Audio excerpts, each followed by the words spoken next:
Hey guys, how you all doing? I'm Paul the Tech Giant and welcome back to the channel. And it would be an understatement to say that I am very disappointed because I have yet another issue with my 65-inch LG G1 OLED.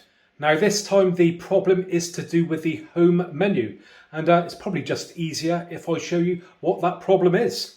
Now if we grab our remote control for the TV and press on the home button, we will see the problem. And there you go. All the apps are completely blank, which is really odd. I can't say I've ever seen this before.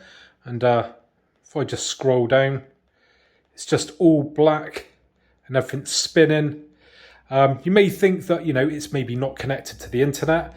But for starters, all the inbuilt apps, so you've got like your art gallery and things like that, should all have icons, the home dashboard, the apps thing should. And if I actually just press on the settings button and we go to network, we can see connected to wireless. Now, just as some further proof that it's nothing to do with the internet connection, what I'm going to do is just press on the shortcut for Disney+.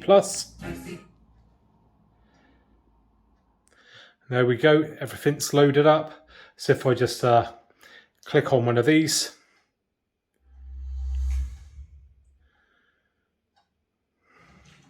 and that is playing perfectly fine.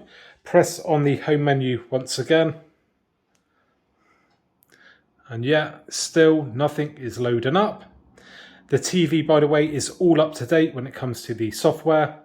But as I said before, even if it was anything to do with the internet connection, which it isn't, there should be no reason why I've not got icons for the inbuilt apps. Let's just try and fire something up. So if we go, say, to the art gallery, click on that.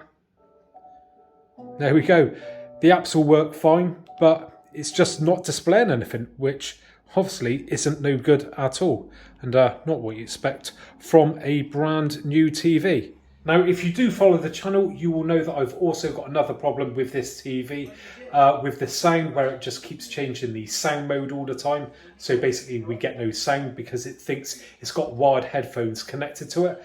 And because of that, this TV is being exchanged, so I will be getting a brand new one in a few days' time. But I've got to say it, this new webOS is really clunky. I'm going to do a proper in-depth video about it. But yeah, I've got to say, it's not the best at the moment. Hopefully with some software updates, it will sort out all those little niggly bugs and that. But at this moment in time, yeah, it's not the smoothest running. And, especially when you've got problems like this, it's not right. Now, I'd love to hear from anyone who also owns a 2021 LG TV with the new webOS. And I'd love to hear what you think of it. Do you think it's good? Do you think it's better than before? Or do you think, like I'm finding, it's pretty clunky and has some bugs and issues? So anyway, if you have enjoyed this video today, I'd really appreciate a thumbs up. And if you haven't already subscribed to the channel, then please do so. So thanks very much for joining me today, and hopefully I'll catch you guys on next one. Bye for now.